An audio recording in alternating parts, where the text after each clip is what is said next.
दोस्तों नमस्कार, आपका अपने चैनल शिक्षा प्रदेश में स्वागत है। आज हम कंसेप्ट के माध्यम से प्राइम फैक्टर समझेंगे। ये बेहतरीन मेथड के माध्यम से समझेंगे जो कभी जीवन भर नहीं भूल पाएंगे, इसलिए पूरे क्वेश्चन को ध्यानपूर्वक देखना है। देखिए पहला क्या कहा कि अभाज्य खंड। तो पहले हम प्राइम नंबर समझते हैं कि अभाज्य संख्याएं कौन कौन सी होती हैं। अभाज्य संख्याएं नोट करते जाइएगा, इनको आपको याद रखना है। 1 से 50 तक की प्राइम नंबर याद रखिएगा। 2, 3, 5, 7, 11, 13, 17, 19, 23, 29, 31, 37, 41, 43, 47। टोटल हो गई ये 15। 1 2 3 4 5 6 7 8 9 10 11 12 13 14 15। अब आप इसको और याद करने के लिए इसको तोड़ करके भी याद कर सकते हैं कि 1 से 20 तक में कितनी है। 1 से 20 तक का अलग कर लीजिए, ये टोटल है 8। 20 से 30 के बीच में कितनी है 2। 30 से 40 के बीच में 2 और 40 से 50 के बीच में 3 अभाज्य संख्याएं होती हैं। इनको याद रखिएगा। अभाज्य संख्याएं वह संख्याएं होती हैं जो एक या स्वयं से कटती हैं, अन्य संख्याओं के द्वारा विभाजित नहीं की जा सकती हैं, उन्हें प्राइम नंबर कहते हैं। इसके पहले वीडियो में अभाज्य संख्याओं के बारे में समझा दिया गया है, तो उसको वीडियो को देख सकते हैं। स्क्रीनशॉट ले लीजिए और इसको याद रखिएगा।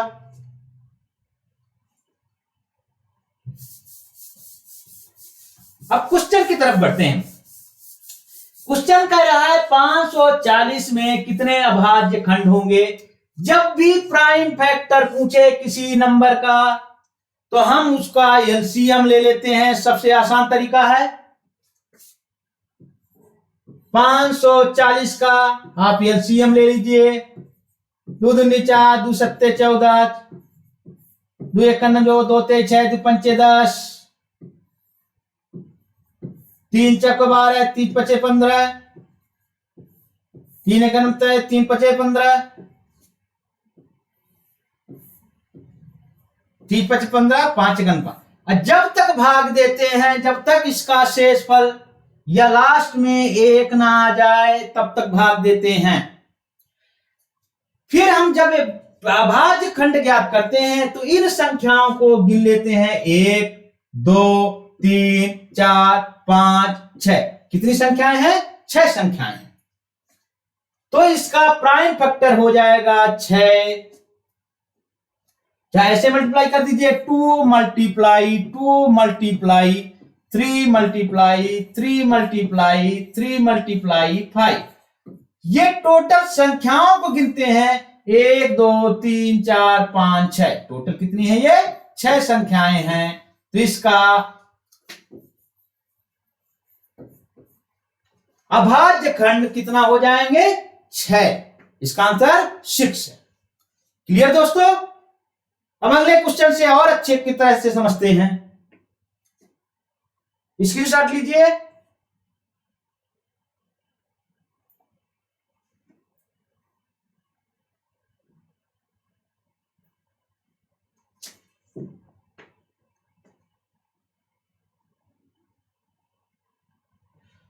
इसको सॉल्व करते हैं।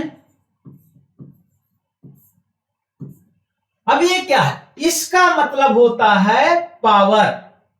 जैसे दे दे कि 2 के ये दे दिया है, जैसे 3 दे दे, तो इसका मतलब है 2 के पावर या घात 3। इसका मतलब ये है, लिखा होता है। ये सीजीएल का क्वेश्चन है, ध्यानपूर्वक सॉल्व करिएगा।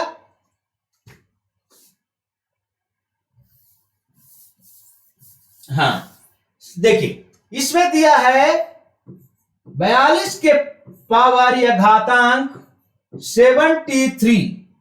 अब इसका मेथड क्या है? पहला स्टेप फर्स्ट,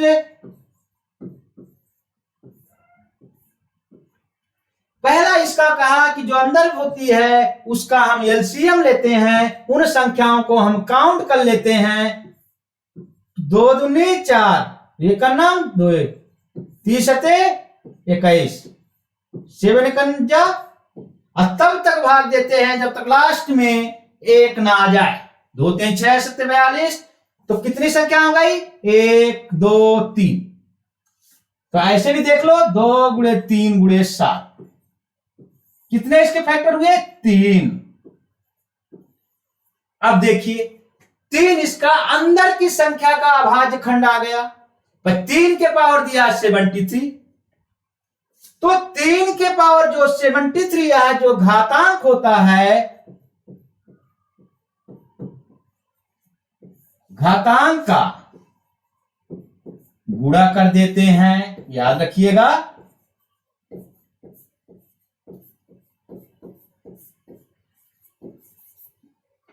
तो हमारा इसका जब किए हैं अभाज्य खंड इसका 3 आ गए, तो 42 की पावर 73, तो घातांक का गुणा कर देते हैं उस नंबर पे, तो 3 गुणे 73, इसका जो मल्टीप्लाई आ जाएगा 72 के पावर 73 में अभाज्य खंडों की संख्या हो जाएगी 3 तिरको 9, 30 21, इसका ये आंसर हो जाएगा। फिर दोबारा दोस्तों बोल दे रहा हूं कि पहले भीतर वाले का बेस का, इसको बोलते हैं आधार का, एलसीएम लेते हैं, उनके संख्याओं की गिनती करते हैं, जो घातांक में होता है उसका गुणा कर देते हैं उस नंबर में जो गिनती आ जाती है, यही उसका आंसर हो जाता है। दोस्तों स्क्रीनशॉट लीजिए।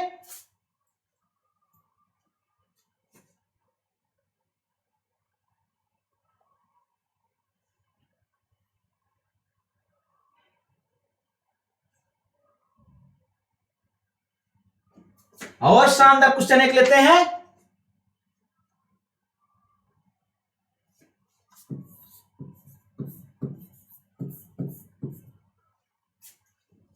अब ये देखिए लिखा क्या है?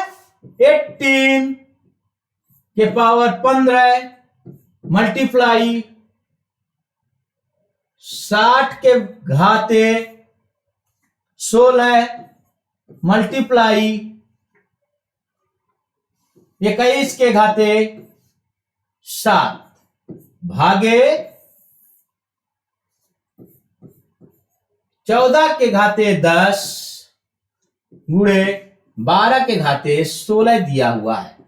जो पुराने मेथड, वही मेथड पुराना मेथड से सॉल्व करेंगे।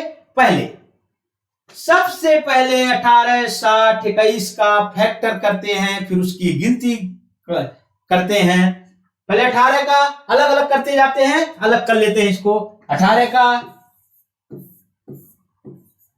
2 नया 18, 3 3 को 9, 3 का नाम 3, तब तक भाग देते हैं जब तक लास्ट में 1 ना आ जाए। इसी प्रकार से आपको 60 को करिए, सबको अलग अलग कर लीजिए। ये का नाम 2 3 5 15, 5 का नाम 5। अब इसका कितना आ जाएगा? 2 मल्टीप्लाई 3 मल्टीप्लाई 3। गिनती करते हैं 1 2 3, कितनी संख्या आई? 3। ऐसे इसकी ये 3 संख्या आ गई। इसमें 1 2 3 4 संख्याएं आ गई, तो इसको हम 4 आ गया। अलग अलग सबका करिए। 21 का ऐसे कर लीजिए, 30 21, 7 का नाम 7, ये कितने आ गए? 2 आ गई। फिर ऐसे 14 का करिए, 2 7 14, 7 का नाम 7, इसमें कितनी संख्याएं आ गई? 2 आ गई। इसी प्रकार से 12 करिए, 12 है ये, 12 का करिए,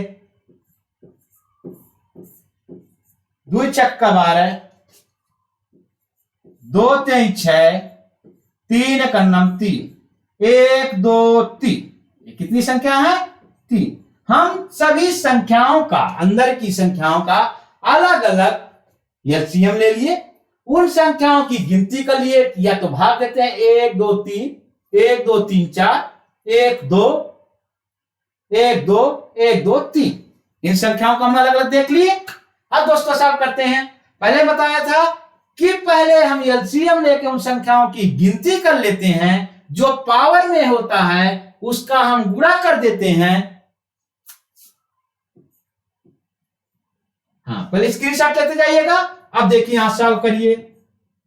इसकी संख्या कितनी आई? वहां से देखिए 3 1 2 3, 3 आ गई। 3 के पावर 15, ऐसे करिए मल्टीप्लाई। 60 है तो 60 में कितना आया था? 4। इसको डायरेक्ट सॉल्व कर लीजिए। अभी क्या किए थे कि पावर का गुणा करते हैं, तो 3 संख्या आई थी 15। हाँ, ये एक ध्यान देने बात है, पावर का घात का गुणा करते हैं, और गुणा जहां साइन हो, देखिए घात का, इसको नोट कर लीजिएगा, ये बहुत इंपॉर्टेंट कंसेप्ट है। नोट, घात का गुणा करते हैं और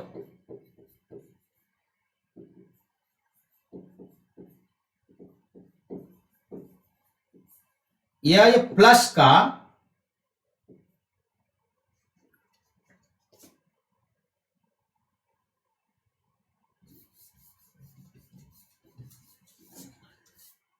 ये डायरेक्ट करिए, गुणे का प्लस करते हैं, भागे का क्या करते हैं? माइनस करते हैं। बस इतना कंसेप्ट समझ लो, पूरा क्वेश्चन आपका सॉल्व हो गया।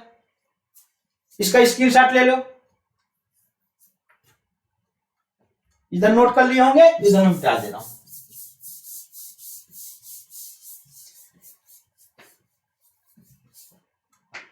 हाँ, अब देखिए इसका 3 आ गया, ये कंसेप्ट हो गया। इस कंसेप्ट के अनुसार चलेंगे, 3 गुणे 15।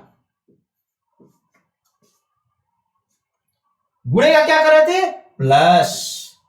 60 में कितना आया था? 4, मल्टीप्लाई 16, फिर इसको प्लस।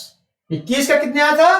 2, 30 का 2, 2 multiply 7।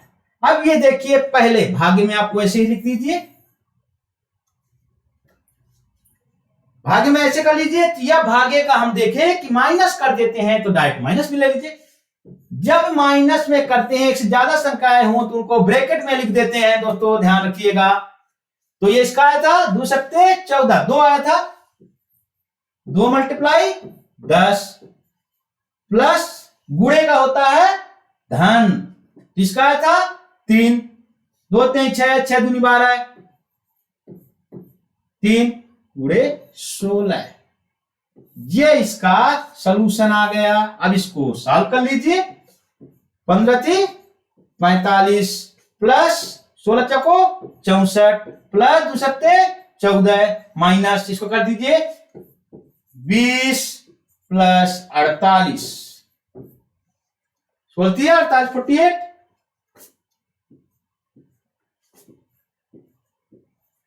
45 plus 64 plus 14 minus 20 minus 48।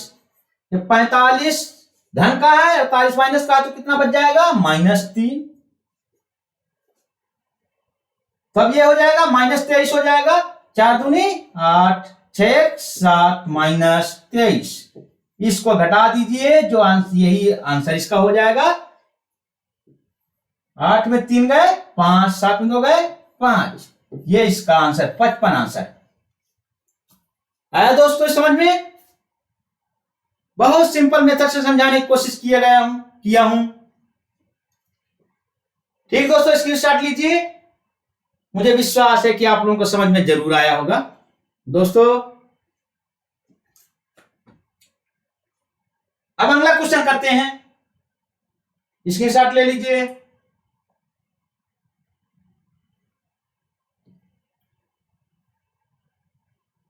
इस क्वेश्चन को समझिएगा, ये हर बार किसी भी एग्जाम में आता है, एसएससी हो, चाहे यूपी वीडियो हो, चाहे यूपी पीसीएस का प्री एग्जाम हो। इसको ध्यान पूर्वक देखिएगा। ये का 3 अभाज्य संख्याओं का योग 100 है, उनमें एक संख्या दूसरे से 36 अधिक है, तो संख्याएं क्या होंगी? देखिए ऐसा 3 संख्या है, तो माना 3 अभाज्य संख्याएं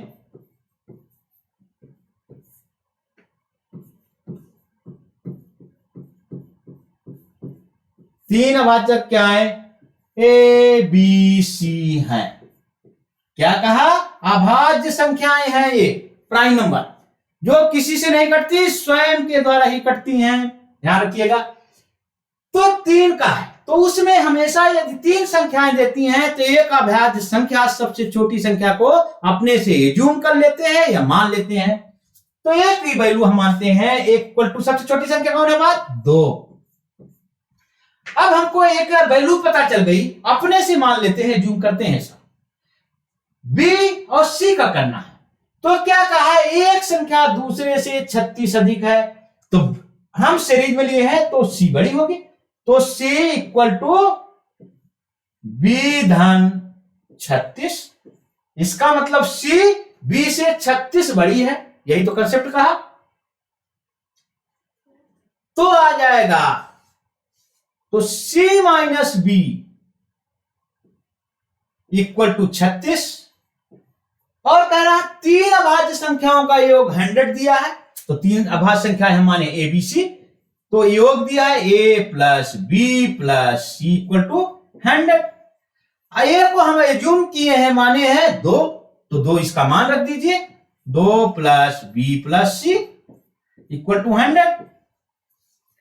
तो ये हो जाएगा b plus C equal to, उधर ले जाइए 2 को 98। क्लियर दोस्तों? अब देखिए ये समीकरण 1 बन गया, ये समीकरण 2 बन गया। कहा जाता है यदि हमको 2 चर राशि पता हो जाए, जिसको कहते हैं वेरिएबल क्वांटिटी। अब सोचिए 2 राशियां पता चल जाए वेरिएबल, और 2 इक्वेशन पता चल जाए, उनको आसानी से सॉल्व कर सकते हैं। अब देखिए एक इक्वेशन ये पता चल गया, एक इक्वेशन पता, और 2 चर राशियां हैं बी और सी, तो आसानी से सॉल्व कर लेंगे।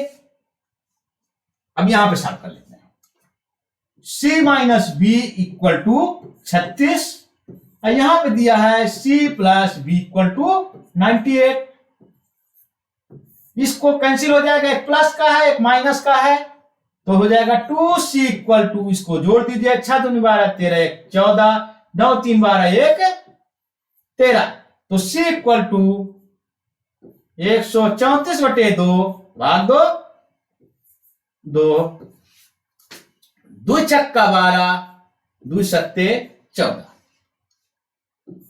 तो हमको संख्याएं पता चल गई, 1 67 2। अब इस इक्वेशन c का मान समीकरण 1 में रखने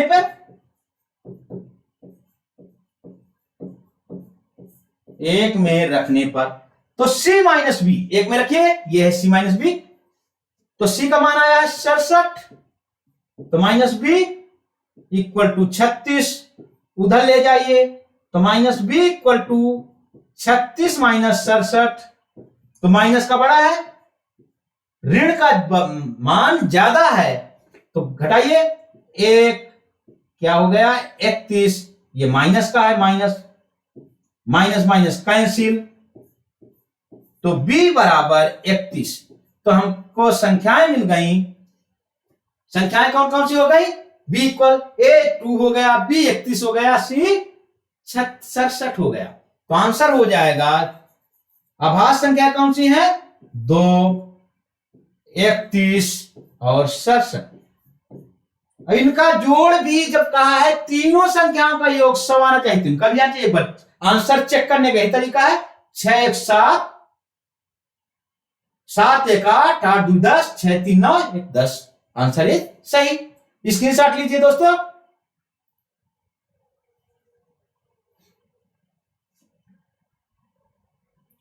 चलिए अगले क्वेश्चन की ओर बढ़ते हैं।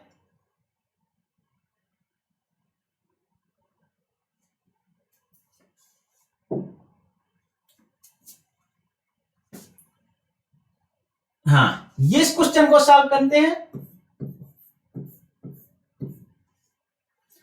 चार लगातार अभाज्य संख्याएं प्राइम नंबर में से प्रथम तीन और अंतिम तीन का गुणनखंड 385 1001 है, तो बड़ी अभाज्य संख्या ज्ञात कीजिए। तो अभाज्य संख्या लगातार कहा, तो हम माना अभाज्य संख्याएं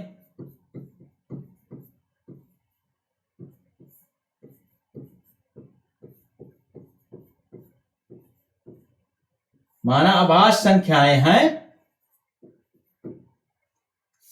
ए बी सी एंड डी। अब देखिए चारों अभाज्य संख्या है मान लिए। अब हमको क्या कह रहा है कि प्रथम तीन और अंतिम तीन का गुणनखंड दिया 385, तो प्रथम का ए गुणे बी गुणे सी कितना दिया 385, और दूसरा का अंतिम तीन, तो अंतिम तीन हो जाएंगे बी सी डी, दिया 1001। दो इक्वेशन हमको प्राप्त हो गए। अब देखना है कि हम इसको कैसे बड़ी अभाज्य संख्या कहा। यदि हम इक्वेशन इसको फर्स्ट मान लो, इसको इक्वेशन सेकंड मान लो। यदि इक्वेशन फर्स्ट में से सेकंड का भाग दे देते हैं तो बड़ी संख्या हमको प्राप्त हो जाएगी। 1 से 2 का भाग दे दीजिए, एबीसी। एबीसी देखिए, तो एक equation first divided by equation second, एक के भाग दे दीजिए, equal to ABC divided by BCD. कुछ इसमें कॉमन दिख रहा है, 385 डिवाइडेड बाय 1001। अब देखिए बी और सी कैंसिल हो जा रहे हैं, ध्यान दीजिएगा कैंसिल हो रहे हैं। तो ए बाई डी बचा, इधर इधर कर दीजिए, किससे कट रहा है,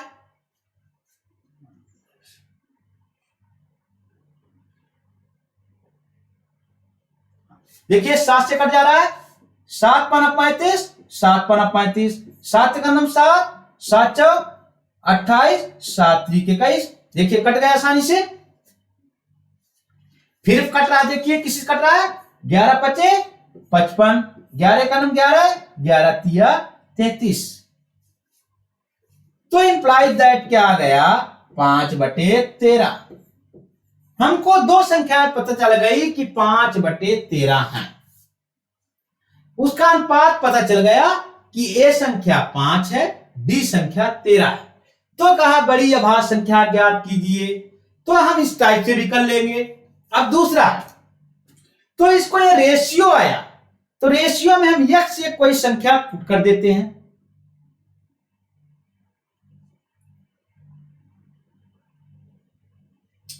तो बड़ी संख्या कौन सी आ गई, हम डी माने थे, तो d इक्वल टू हो गया, a इक्वल टू हो गया 5 और d इक्वल टू हो गया 13।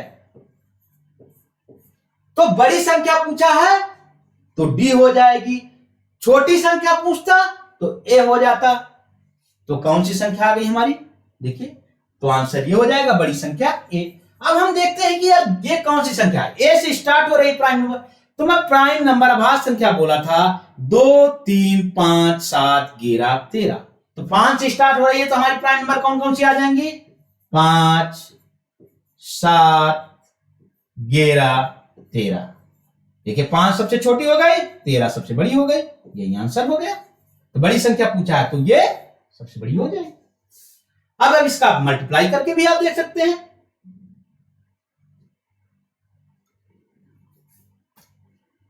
इसका मल्टीप्लाई करके देख लीजिए कि तीन संख्याओं का 385 आ रहा है कि नहीं आ रहा है, ये हमारी संख्या मिली। आंसर चेक करने के लिए यही तरीका होता है कि एक बार आंसर भी चेक कर लीजिए। 5 से 35 मल्टीप्लाई 11, 11 5 55, 11 3 33, 5 38। आपका आंसर भी चेक हो गया। इसका मतलब आंसर सही है। हमारा सबसे बड़ी संख्या क्या है? 13 है। दोस्तों समझ में आया? चलिए हम अगले क्वेश्चन देखते हैं। स्क्रीनशॉट लीजिए, थोड़ा फास्ट करिए।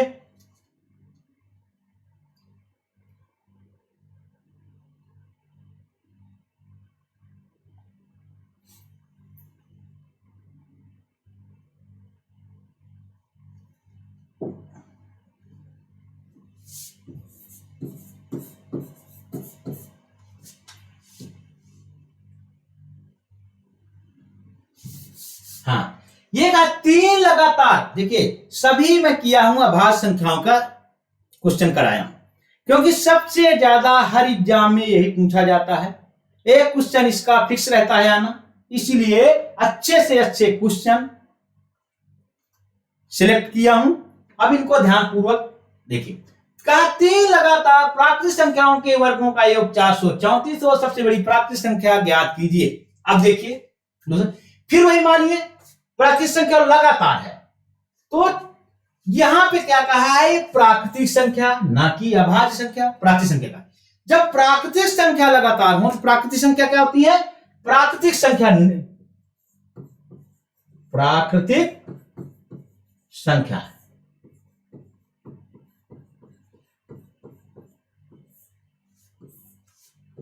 इसको इंग्लिश बोलते हैं नेचुरल नंबर। ध्यान दीजिएगा, ये 1 से स्टार्ट होती हैं, 1 से 2 3 dash dash dash dash dash infinite की तरफ जाती हैं। स्टार्ट हमेशा प्राकृतिक संख्या 1 से होगी। अब इन दो संख्याओं के बीच में कोई भी संख्या नहीं पाई जाती। ये प्राकृतिक संख्या, यही प्राकृतिक संख्या 1 2 3 4 5 6 ये ही प्राकृतिक संख्या होगी। ध्यान दीजिए दोस्तों। चलिए समझ में आया? प्राकृतिक संख्या समझ गए। अब देखिए 1 के आगे 2 है, 2 के आगे 3 है, तो अब इसी टाइप से फिर हम मान लेंगे जनरल वैल्यू। अब देखिए, अब सॉल्व करते हैं। माना प्राकृतिक संख्याएं कितने कहा? लगातार। माना प्राकृतिक संख्याएं कौन सी है? यक्स। लगातार कहा तो यक्स प्लस 1, दूसरा यक्स प्लस 2।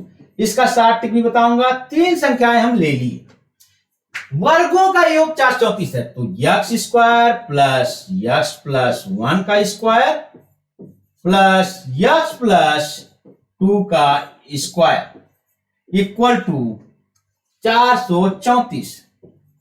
दोस्तों स्क्वायर का देखिए फार्मूला होता है, इधर देख लीजिए left side, a plus B का स्क्वायर होता है a square plus B square plus 2ab।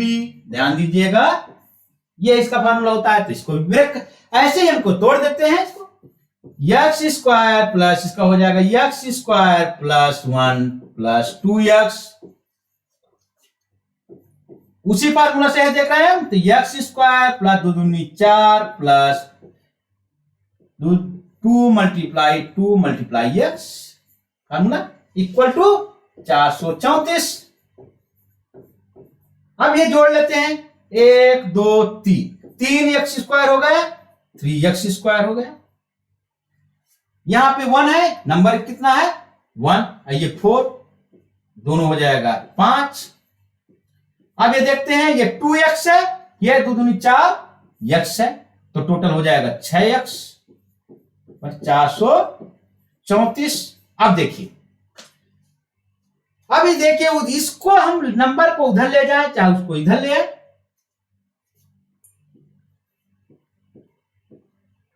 3x square plus 6x minus 434 plus 5 equal to 0।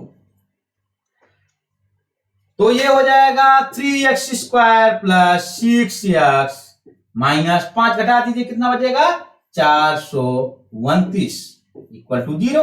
अब 3 का ये है, देखिए 3 से कट जा रहा है, 3 से कट जा रहा है, 3 3 दूनी 6, 3 1 9 3, 3 चौको 12, 3 3 को ना।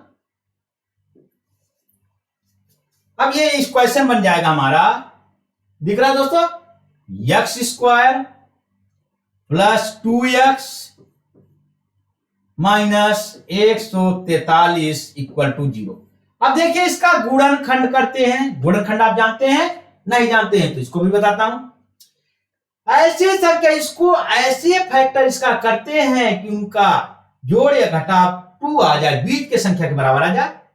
तो हम 143 का पहले फैक्टर कर लेते हैं, यहीं पे फैक्टर कर दे रहा हूं, फिर मिटा देंगे, इसको नोट करिए। तब तक 143 का हम फैक्टर करते हैं, ऐसे करिए।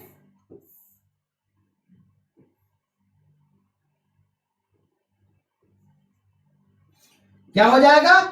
11 का नाम 11, 11 तिया 33, 13 का नाम 13। इसके दो फैक्टर हुए। तो इन संख्याओं को ऐसे जोड़ते घटाते हैं कि बीच के संख्या के बराबर आ जाए, और यदि प्लस है तो प्लस का साइन आना चाहिए। तो इसका मतलब बड़ी संख्या प्लस में होगी, छोटी संख्या ऋण में होगी। देखिए, नोट करिए, इसको नोट कर लिया हो तो डाल दो, स्क्रीनशॉट लीजिए। चलिए,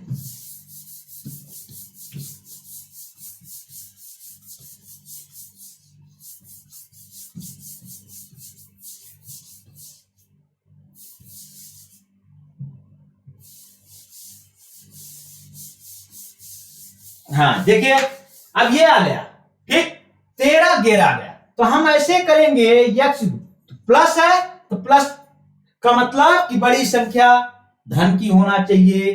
तो x square plus 13x minus फिर 11x माइनस का हो जाएगा कि हमको लाना है 2x 11x minus 143 equal to 0। तो x कॉमन लीजिए x प्लस 13 माइनस यहां 11 कॉमन आ जाएगा, x माइनस 11 का नाम 11, 11 तिया 33 इक्वल टू 0। तो इसको लीजिए x माइनस 11 एक साथ लीजिए और x प्लस 13 इक्वल टू 0। आप जानते हैं कि यदि दाएं साइड में 0 हो और इधर दो संख्याएं दिए हो तो दोनों अलग अलग शून्य के बराबर हो जाती हैं। इंप्लाइज करिए, x माइनस 11 इक्वल टू 0, तो x बराबर 11। दूसरा है x प्लस 13 बराबर 0, तो ये हो जाएगा, यहां धन का साइन है तो उधर हो जाएगा ऋण का साइन, तो x बराबर माइनस 13। अब दो संख्याएं मिल गई हमको। कौन कौन संख्याएं मिली? x बराबर 11, x बराबर माइनस 13। तो सबसे बड़ी प्राकृतिक संख्या पूछा, दो संख्याएं मिल गई, पर हम जानते हैं कि प्राकृतिक संख्या हमेशा धनात्मक होती है, ऋणात्मक नहीं होती हैं। तो हम ध्यान देंगे तो ये मान कभी नहीं हो सकता, ये कभी हो ही नहीं सकता क्योंकि ऋण के साथ आया है। तो x का मान क्या आ गया? 11। तो क्या सबसे बड़ी प्राकृतिक संख्या बताइए? तो 3 हम प्राकृतिक मान x प्लस 1 x प्लस 2, सबसे बड़ी प्राकृतिक संख्या x प्लस 2 थी, तो x का मान रख दीजिए, सबसे बड़ी प्राकृतिक संख्या हो जाएगी x प्लस 2 में x का मान रखिए आया हमारा 11 प्लस 2 इक्वल टू 13। ये इसका आंसर हो गया। समझ में आया दोस्तों? स्क्रीनशॉट लीजिए।